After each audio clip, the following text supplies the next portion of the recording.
Olá, meus irmãos, graça e paz.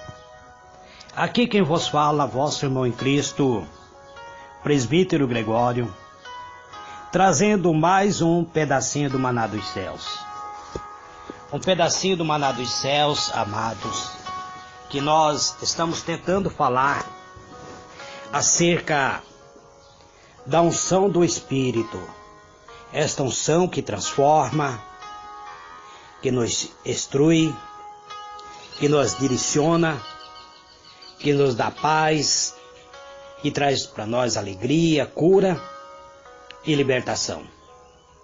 Antes de eu gravar, antes de eu ler a palavra de Deus, eu quero mandar meu abraço fraterno a todos os meus ouvintes que me acompanham através da rádio El Shaddai Vida, da Adonai FM 106.1, aqueles que me acompanham através da página do Facebook, dos Semeadores da Palavra, e também da minha própria página do Facebook, e a todos que estão me acompanhando através do grupo do WhatsApp. Que Deus vos abençoe abundantemente. Estamos prestes a findar mais um ano, amados. Estamos prestes a findar o ano de 2018. Breve estaremos iniciando uma nova etapa em nossa vida. Que Deus possa encontrar guarida em nossa alma, em nossos corações, em nosso espírito. Que o Senhor nosso Deus venha testemunhar ao nosso espírito a sua presença maravilhosa. Livro de Gálatas, amados, capítulo 5, versículo 22, fala-nos acerca do fruto do Espírito. A palavra diz, mas o fruto do Espírito é amor, o gozo, a paz, a longanimidade, a benignidade, a bondade, a fidelidade, a mansidão, o domínio próprio. Contra estas coisas não há lei. E os que são de Cristo Jesus crucificaram a carne com as suas paixões e concupiscência. Se vivificamos ou se vivemos pelo Espírito, andamos também pelo Espírito. Não nos tornemos vangloriosos, provocando-nos uns aos outros, invejando-nos uns aos outros. Eterno e soberano Deus, eis-me aqui, Pai. Neste momento estarei gravando este áudio, Pai, falando acerca do fruto do Espírito. Peço, meu Deus, que o Senhor me leve a refletir, a buscar a Tua presença, a Tua benignidade, e que eu possa, Senhor, transmitir uma mensagem oriunda do Teu coração, ao coração da Tua igreja. Que a Tua igreja receba esta mensagem oriunda da parte do Senhor, Pai, para se fortalecer, vencer e superar tudo aquilo que muitas vezes surge na jornada da nossa vida. Este, Pai, o meu pedido, em o nome do Senhor Jesus. Amados, diletos irmãos, muitas vezes nós ouvimos a palavra frutos do Espírito, ou seja, colocado de uma forma em plural. Mas a Bíblia, amado, ele trata simplesmente considerando como fruto e não como frutos. Pois Gálatas 5:22 diz que o fruto do Espírito, e passa a descrever 9 frutos. Ele não considera separadamente, ele não considera como se fosse de uma forma plural, mas sim de uma forma singular. Então, isso vamos estudar hoje, estudando sobre o fruto. Isso, amado, deve-se ao fato de que a qualidade morais implantada pelo Espírito em cada seguidor do Senhor Jesus Cristo forma um todo, como se fosse uma única virtude.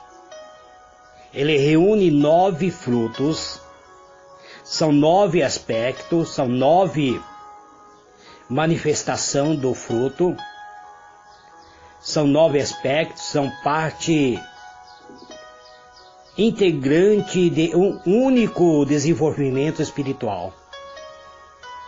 São 9 virtudes, são 9 fruto, mas é de um único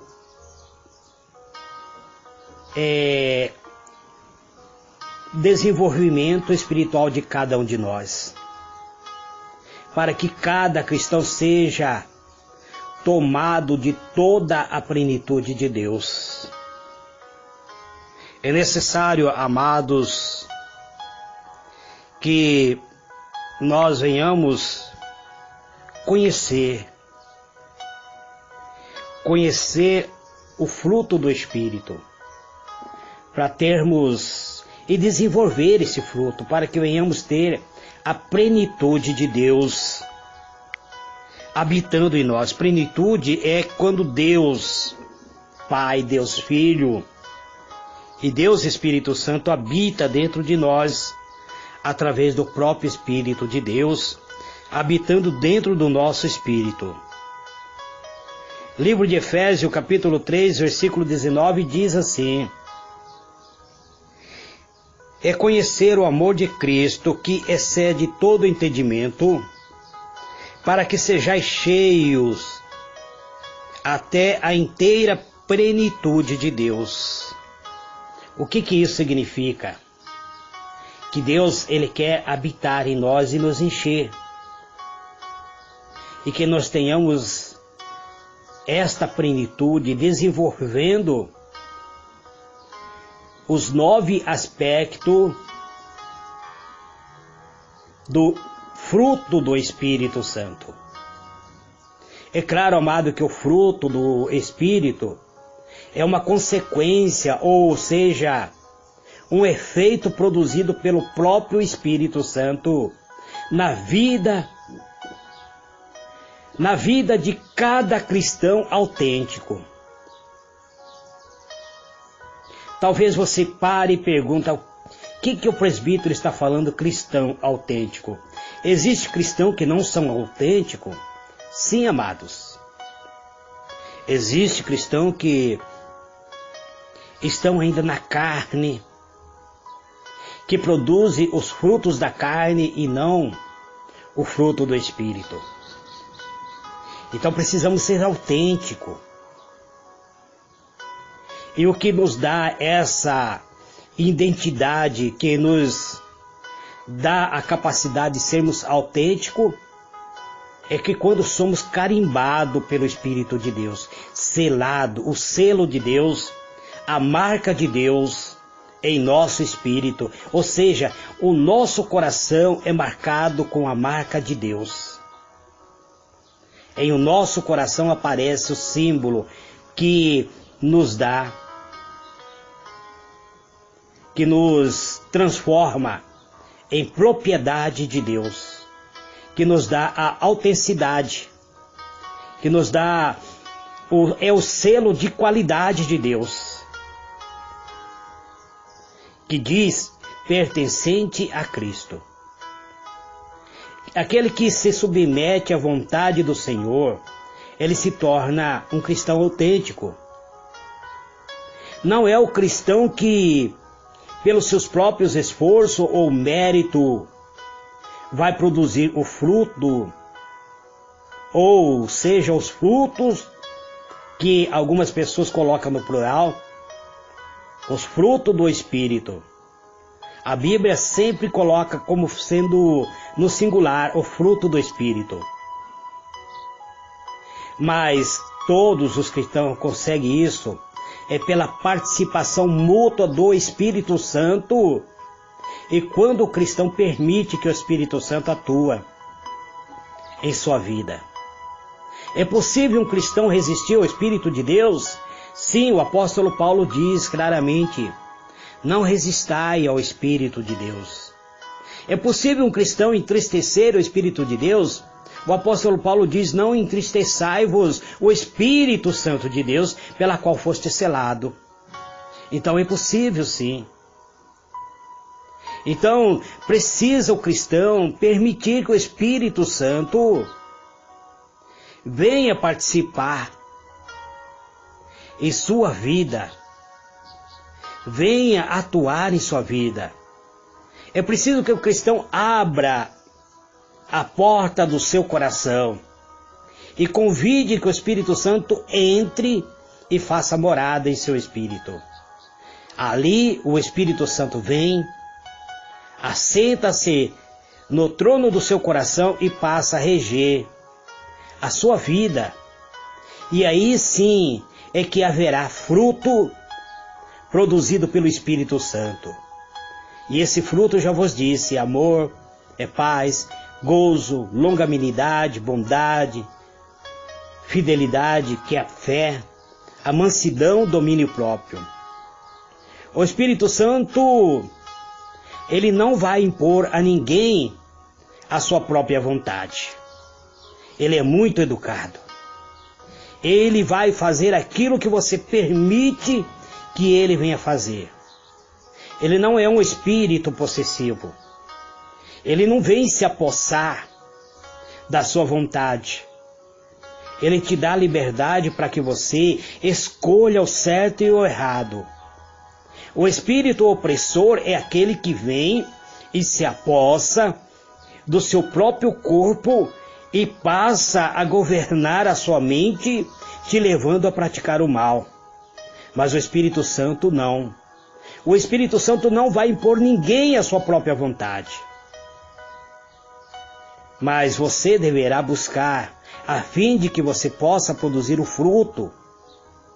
Precisa haver uma disposição real de cada cristão na busca da suprema vontade de Deus, para que então o seu espírito possa efetuar a transformação radical no íntimo do próprio espírito humano, no íntimo do coração, no íntimo, no amago de cada ser humano. O fruto, amado, é uma resposta de uma plantação que nós fazemos.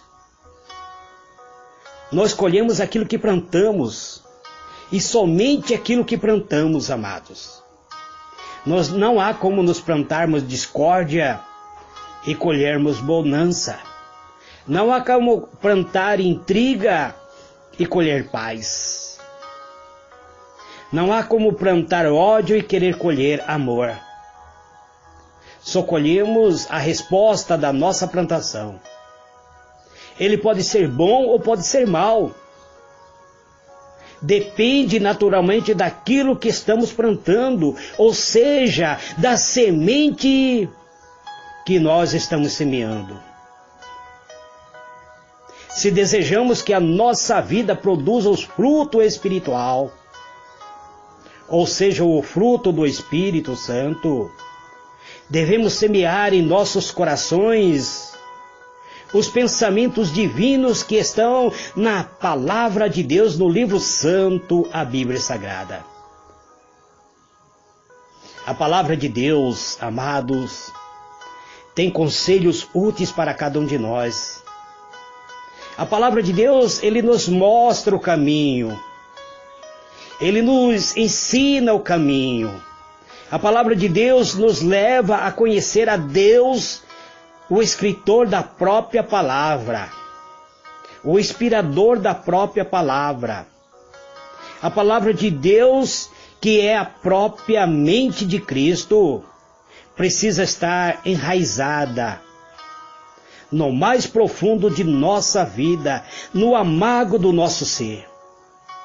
a fim de que o próprio Espírito Santo possa agir no nosso interior e produzir o fruto que é amor, que é paz, que é longanimidade, que é benignidade, fé, mansidão e domínio próprio. Então eu gostaria de explicar isso da seguinte maneira. Vamos lançar uma boa semente na terra e em seguida ela morre para depois então germinar de novo e produzir o fruto esperado. Esse é o grande milagre que acontece com a reprodução. Se deve à atuação do próprio Deus em sintonia com a natureza. E é exatamente isto, amado, que acontece com todos aqueles que se tornam cristãos, com todos aqueles que realmente abrem seu coração, entrega a sua vida a Cristo e passa a buscar produzir o fruto do próprio Espírito Santo. Que quando esse cristão morre para a sua própria vontade, morre para o mundo, morre para si mesmo, para a sua própria vontade, esse cristão nasce agora para Deus. E pelo Espírito Santo, ele passa a produzir os frutos, ou seja, o fruto do Espírito Santo. É isso que vamos estudar. O fruto do Espírito é amor. Quais são as qualidades do amor? O amor, ele produz alegria. O amor, ele produz a paz. O amor, ele produz a longanimidade. O amor produz a benignidade. O amor produz a bondade. O amor produz a fidelidade. O amor produz o domínio próprio. Então, o fruto do Espírito, o maior deles, é o amor, porque Deus é amor. O amor, ele deve estar latente na alma, no espírito de cada cristão. Vamos, então, nos aprofundar mais o nosso estudo sobre essa virtude, porque o amor é a base em que se fundamenta os demais frutos e onde todas as virtudes espirituais se desenvolvem. O cristão que não tem amor pelas almas, o cristão que não tem amor pelo seu semelhante, o cristão que não tem amor pela sua própria família, ele ainda não é capaz de produzir um fruto do Espírito. O cristão que vive sem a virtude espiritual, ele não desenvolve o fruto do Espírito. O amor consiste em querer para os outros aquilo que queremos para nós mesmos. Agora, quem não tem amor, ele só quer para si mesmo as coisas. Ele recebe um dom de Deus e ele enterra este dom para não distribuir com outras pessoas, para que outras pessoas não sejam beneficiadas através da graça divina. Então o cristão precisa ser dedicado a desenvolver o amor. E a dedicação ao próximo. Você precisa tirar tempo. Você precisa ter energia em favor do próximo. Da mesma maneira pela qual voluntariamente e necessariamente necessitamos de energia para conosco mesmo. Necessitamos de tempo para cuidar de cada um de nós mesmos. Mas o nosso tempo também precisa ser dedicado para levar outras pessoas a conhecerem a Cristo, a conhecer o amor de Cristo. A própria cruz de Cristo, a própria cruz do Senhor Jesus, formaliza o amor puro e verdadeiro. O amor semelhante ao amor de Deus. A cruz fala do amor que Deus teve para com cada um de nós.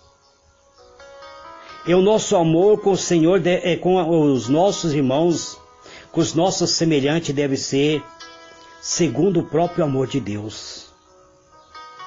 No amor estão os dois grandes mandamentos da lei de Deus. Amarás o Senhor teu Deus de todo o teu coração, de toda a tua alma, de todo o teu entendimento. Este é o grande e o primeiro mandamento. O segundo é semelhante a este, e amarás ao teu próximo como a ti mesmo. Destes dois mandamentos depende toda a lei e os profetas, disse o Senhor Jesus, em Mateus 22, verso 37 até o versículo 40. Então, amados, precisamos verificar que no amor existe relacionamento mútuo, que no amor existe um relacionamento maior que um simples sentimento de compaixão ou de afeição.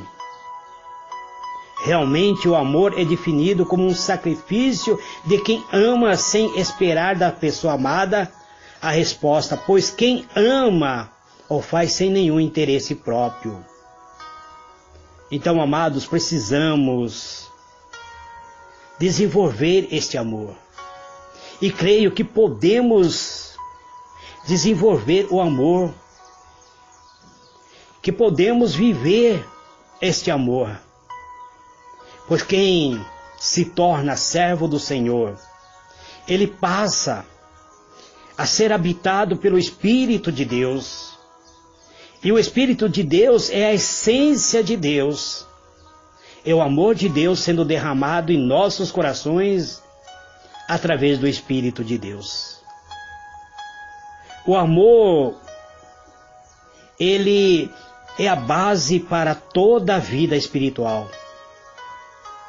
Sabemos, amados, que o amor próprio, embora não seja condenado na Escritura Sagrada, deve estar sob total controle para não nos transformar num insuportável egoísta. Podemos amar a nós mesmos, pois a Bíblia diz que devemos amar o próximo como amamos a nós mesmos. Mas tem pessoas que têm um amor egoísta, ama somente a si mesmo e é incapaz de amar o seu semelhante. O amor a Deus, ao Senhor Jesus Cristo e a coisas celestiais é o que deve se destacar em nossa vida. Devemos amar a Deus. Isso deve estar em destaque em nossa vida. Aquele sentimento que nós temos deve ser dirigido no seu sentido, que é fazer a vontade de Deus. Fazer primeiro a ordem de Deus, para que os seres humanos venham a conhecer a Deus. Precisamos amar a Deus sobre todo o aspecto. É isso que a Bíblia diz. Amarás o Senhor teu Deus de todo o teu coração, de toda a tua alma e de todo o teu entendimento. É isso que deve ser feito em nossa vida. É isso que o Senhor Jesus nos demonstra através de Mateus 22, 37. O amor de Deus pelo homem, o qual é a fonte de todo o nosso bem-estar, aponta o padrão de amor que devemos exercer um para com o outro. A Bíblia diz que Deus amou o mundo de tal maneira que entregou o seu Filho amado, seu unigênito, seu único Filho, para que todos aqueles que nele crê não pereça, mas tenha vida eterna. O amor do homem para com o seu semelhante é exigido por Deus através do segundo grande mandamento. onde diz que amará o teu próximo como a ti mesmo. Então você, caro ouvinte, precisa desenvolver este amor para que possa viver uma vida abundante, uma vida transformada pela graça e a misericórdia de Deus. Você receberá alegria. A alegria é a expressão do contentamento ou satisfação. A alegria significa júbilo ou exaltação. A alegria é como fruto do Espírito Santo. No entanto, é muito mais do que uma simples sensação vivida pelo próprio homem. É uma vida de felicidade, de uma verdadeira felicidade, do verdadeiro gozo na alma, pela convicção implantada pelo próprio Espírito de Deus, dentro do nosso próprio espírito, dentro da nossa alma, dentro do nosso coração. Alegria é o produto do próprio Evangelho dentro de nós.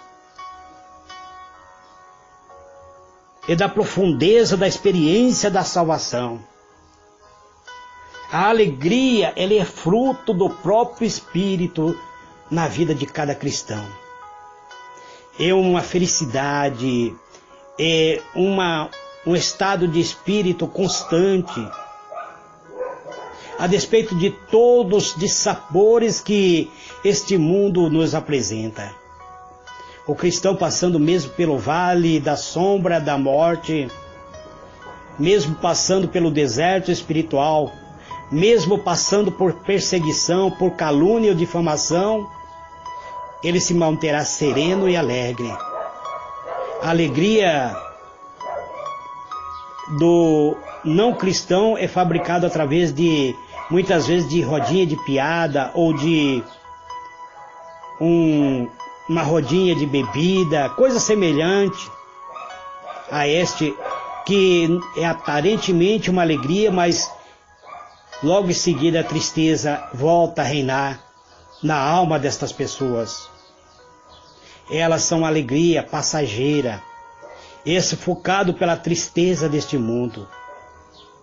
O grande regozijo nos concedido pelo Senhor é para que se verifique no seu povo a diferença do povo deste mundo. Com cada um de nós, amado, que somos servos de Deus, o Espírito de Deus testifica conosco, e com cada um de nós testificamos a felicidade que existe dentro de nós. O próprio Deus experimenta essa sensação conforme está escrito.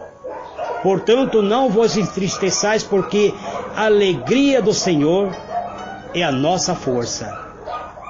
Livro de Neemias, capítulo 8, verso 10. A alegria é a qualidade de vida caracterizada pelo bem espiritual, pelo bem-estar espiritual. É a consequência de uma correta relação com Deus. É o regozijo no Espírito Santo. Deus jamais apreciou o desânimo. Pelo contrário, a sua palavra nos ademoesta. Servir ao Senhor com alegria. Apresentai-vos diante dele com cântico. Salmo 100, verso 2. E ainda, alegre seu coração dos que o buscam, ó Senhor. Salmo 105, verso 3.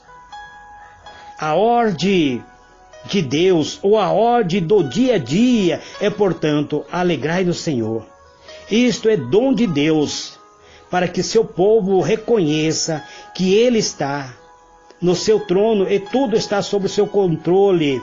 Essa alegria é inspiradora e dá esperança e dá coragem e a confiança no Senhor Jesus e a satisfação de estarmos e vivermos nele. Essa alegria, ela vem como fruto do Espírito. Amanhã, amados, eu quero falar-vos sobre a paz. E assim nós estaremos procurando, dia após dia, conhecendo o fruto do Espírito, Que Deus vos abençoe, amados. Que Deus produza dentro do teu coração, dentro da tua alma, o fruto do teu Espírito Santo. Fique na paz do Senhor Jesus. Amém e amém.